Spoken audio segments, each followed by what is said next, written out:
எத்தனை வயசு ஆனாலும் அதெல்லாம் ஞாபகம் மறக்காது.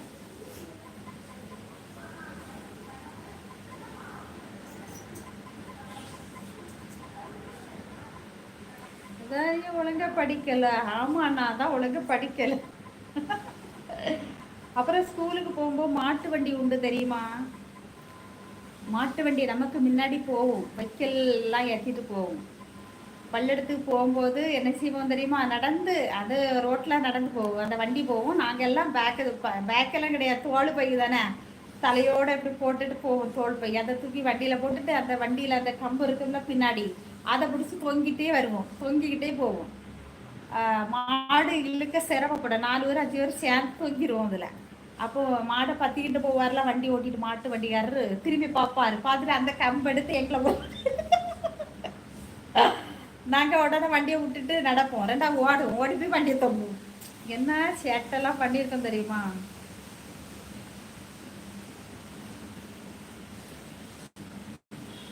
மதிய வணக்கம் சிஸ்டர், வாங்க விமலா, எப்படி இருக்கீங்க? ஞாபகம் வருது, ஞாபகம் வருது, ஸ்கூலுக்கு கட்டடிச்சு மரத்துல ஏறினது. ஆமா லட்சுமி நாராயணன், ஒழிச்சுக்கிடுவோம். நான் ஸ்கூலுக்கு போகும்போதெல்லாம் எங்கள் வேலை பக்கத்து இந்த ஸ்கூலுக்கு எங்கள் வீட்டுக்கு இடையில கொஞ்சம் நல்ல வழி உண்டு.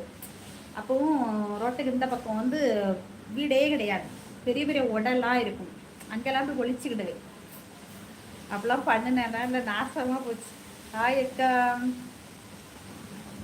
வாங்க. யார் இது? வீரேஸ்வரியா?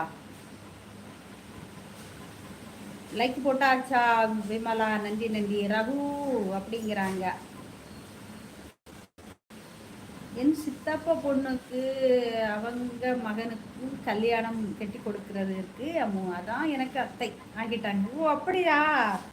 Okay okay. நீ டாவடிச்ச பொண்ணு உங்க தம்பிக்கு போட்டாடி, ரொம்ப கொடுத்து வச்சவன் தமிழே நீ. ஒழுங்கா ஸ்கூலுக்கு போய் படிச்சிருந்து இங்கிலீஷு கமெண்ட் எல்லாம் படிச்சிருப்பேன். இப்போ இருக்கிற லெவலு மாறி இருக்கும், அது உண்மைதானே லட்சுமி நாராயணன்? ஸ்கூலுக்கு போய் ஒழுங்கா படிச்சிருந்தா அன்னைக்கு அது வந்து ஒரு சந்தோஷம். அப்படி பிரிஞ்சோம் இன்னைக்கு, இருந்தாலும் உன் மனம் பேரழகுமா. நன்றி நன்றி அண்ணா. அம்மு ஏன் ஆனால் உண்மைதில்ல சொன்னேன்.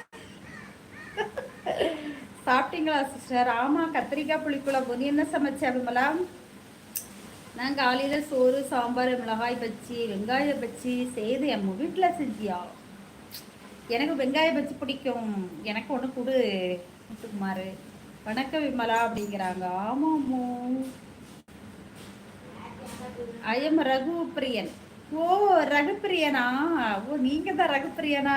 வாங்கம்மா ரகுப்பிரியன், எப்படி இருக்கீங்க? இது என்ன பேர் ஐடி? நெக்ஸ்ட் பேக்கு ஃப்ரெண்டு மொபைலா? Okay okay okay okay. எப்படி இருக்கீங்க? காலை வணக்கம். ரகுப்பிரியன் காலை வணக்கம்.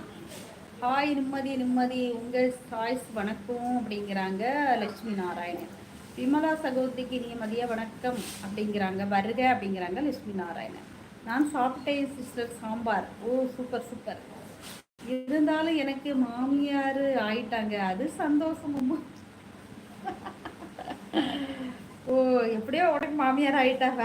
Okay okay. விமலா காலை என்ன சாப்பிட்டீங்க விமலா அப்படிங்கிறாங்க முத்துக்குமார். நன்றிம்மா, வணக்கம், மறுபடியும் சந்திப்போம். ஓகே ஓகே கருணாகரண்ணா, ஓகே டாட்டா. நம்ம லைவ்ல வந்து கலந்துட்டு இவ்வளோ நேரம் பேசினதுக்கு ரொம்ப ரொம்ப நன்றி அண்ணா. விமலா கடைவியா இருக்கீங்க? இதோ இதெல்லாம் தனியாக ஒத்தையில இருந்து பேச முடியுமா? இதெல்லாம் உங்களோட ஷேர் பண்ணும்போது ஒரு மனசுக்கு சந்தோஷம். எத்தனை வருஷங்களுக்கு முந்தி நடந்தது, இன்னும் 10 வருஷம் 20 வருஷம் ஆனாலும் எவ்வளவோ வாழ்க்கையில் இன்ப துன்பங்கள் வந்துட்டு போனாலும் அந்த சின்ன வயசில் நடந்த ஒரு சில சம்பவங்கள், விளையாட்டுத்தனமாக நம்ம பண்ணின விஷயங்கள் எல்லாம் என்றைக்குமே நம்ம மனசை விட்டு போகவே செய்யாது.